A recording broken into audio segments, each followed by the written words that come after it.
Olá a todos, me chamo David Bandeira e vou falar um pouco sobre drenagem, certo? Bom, introduzindo o assunto, é importante aqui destacarmos alguns tópicos e defini-los. Projeto de drenagem, ele é desenvolvido através de dados, certo? Esses dados eles são obtidos através de estudos hidrológicos e compreende desde a parte de dimensionamento até a verificação hidráulica, bem como a funcionalidade e também o posicionamento das obras e dos dispositivos de drenagem, certo? Drenagem, como é que nós podemos defini-la? A drenagem nada mais é do que uma ciência que tem aí por objetivo, através aí de um eficiente sistema de drenagem, impedir tecnicamente o excesso dessas águas superficiais e profundas, né, ou subterrâneas. No caso aí, nós temos aí esse objetivo de impedir essas águas e, além de tudo, é, proteger e também melhorar o corpo, né, da estrada ou a estrutura do pavimento. O sistema de drenagem, como é que nós podemos defini-lo? Podemos defini-lo como um conjunto de dispositivos de drenagem que vai ter o objetivo aí de garantir a integridade do corpo da estrada, né? Ou da estrutura do pavimento, no caso. Aí também levando em conta sempre o seu entorno, né? Como o meio ambiente e a segurança dos usuários da via. E aí também entramos na parte de custos, né? Sempre buscando o custo mais baixo, além de levar em conta a parte de implantação e manutenção, né? O que é que vai gerar de custo ali para esse sistema. E por último, e não menos importante, nós temos os dispositivos de drenagem, que tem o objetivo, né, de modo geral, captar e conduzir para um local adequado toda a água é, que, sob qualquer forma, venha a atingir o corpo, né, do pavimento e gerar aí algum tipo de malefício a esse pavimento. E nesse trabalho nós vamos abordar dois tipos de dispositivo de drenagem, que é a caixa coletora, né, pertencente ao grupo aí da drenagem superficial, e o colchão drenante, né, ou camada drenante, pertencente ao grupo aí de drenagem profunda.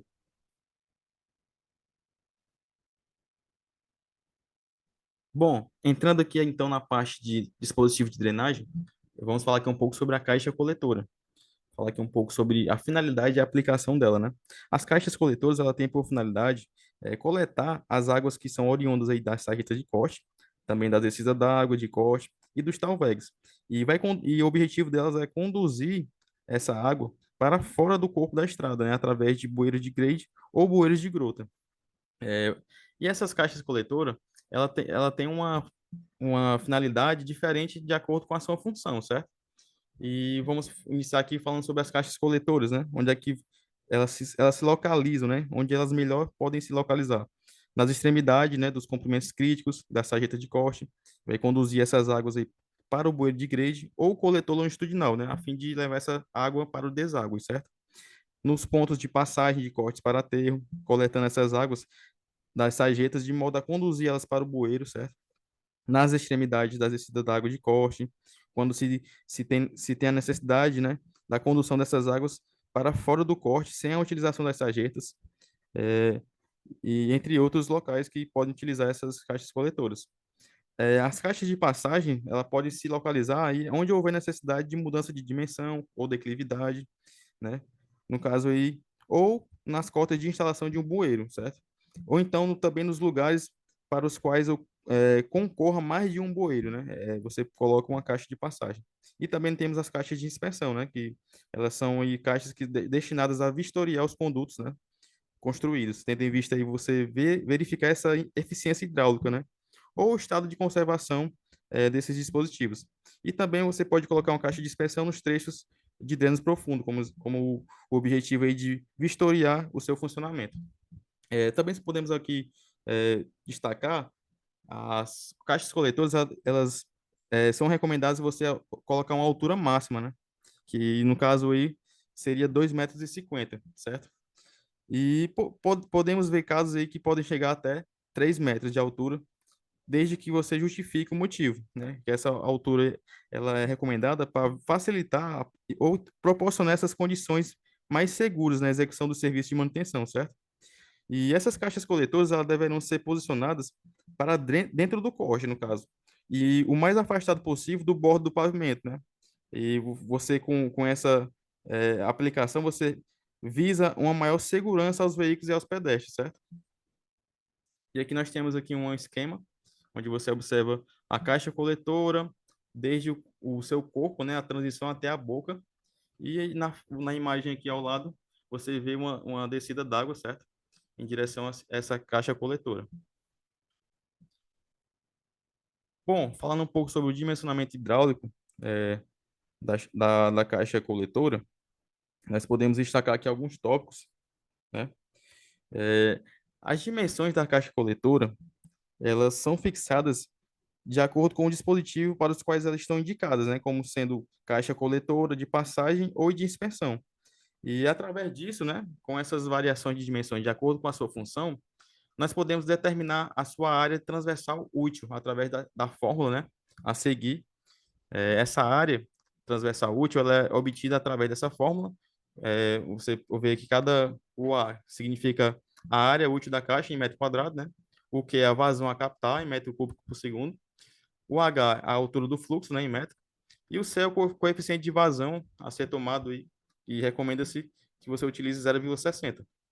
É importante destacar que a vazão a captar, né, que no caso está em metro cúbico por segundo, ela é obtida através do resultado do método racional, que é proveniente da hidrologia.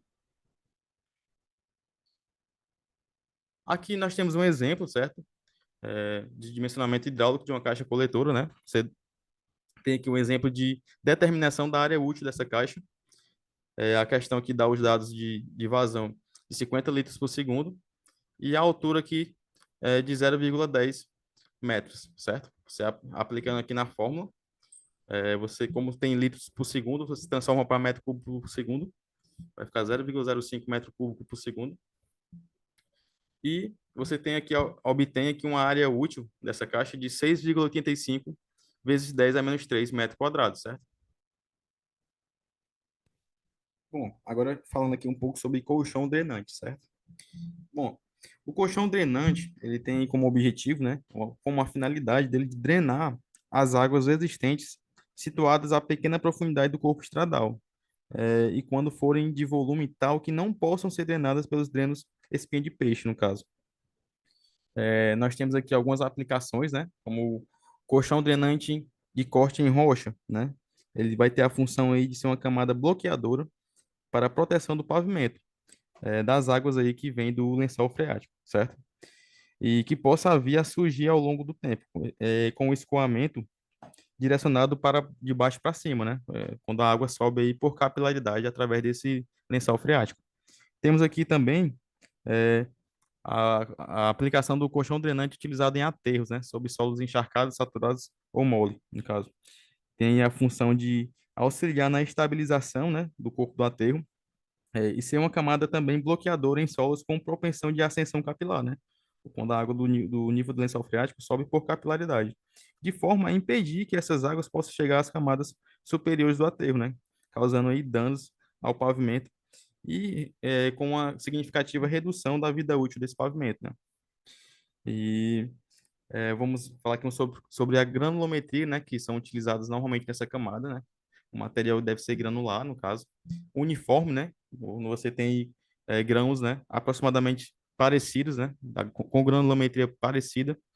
E vai ter um coeficiente de uniformidade menor que 5, né? Nada mais é, como foi visto em sala, D60 sobre o D10.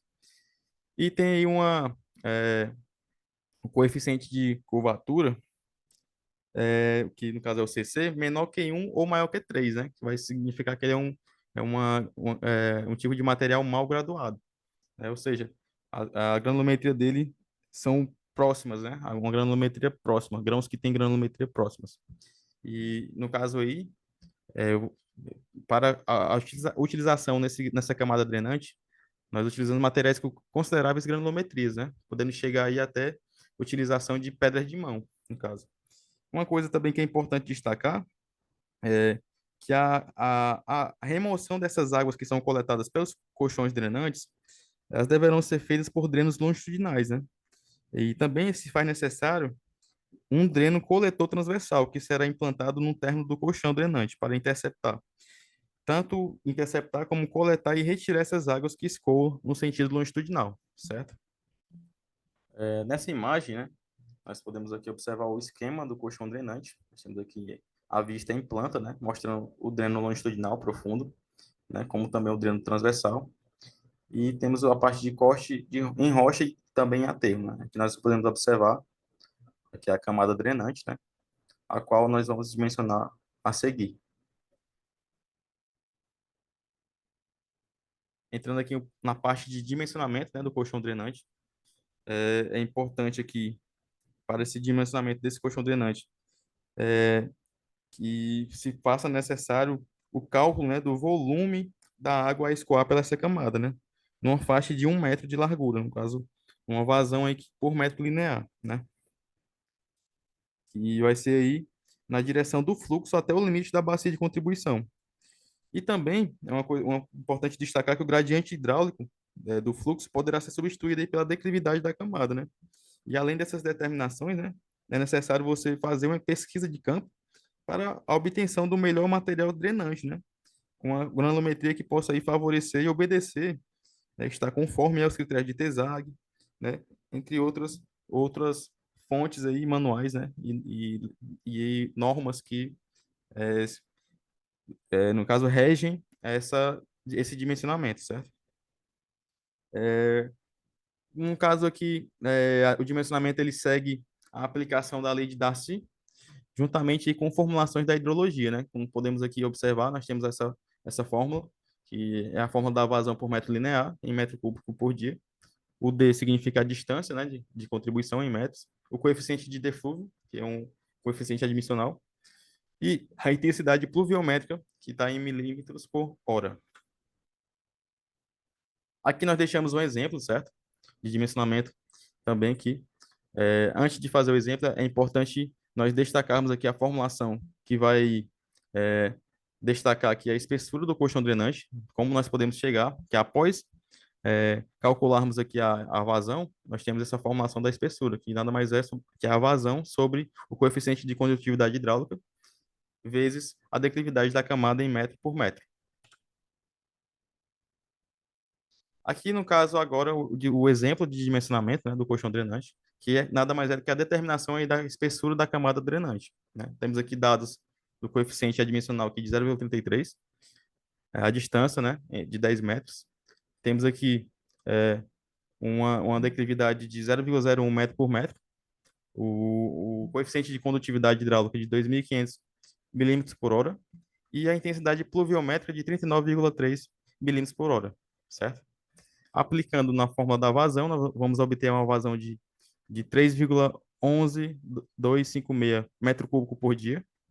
Pegando essa vazão e aplicando na fórmula da espessura, nós vamos obter aí, juntamente aplicando os demais dados, vamos obter uma espessura de 0,12 metros ou 12 centímetros. E por fim, nós deixamos aqui as referências, onde utilizamos para fazer esse trabalho, né? Foi o Departamento Nacional de Infraestrutura e Transporte, o DENIT, utilizando aí o Manual de Drenagem de Rodovias. E o livro, né? Drenagem de Rodovias, os Estudos Hidrológicos e Projetos de Drenagem, do engenheiro Marcos Jabor. Obrigado.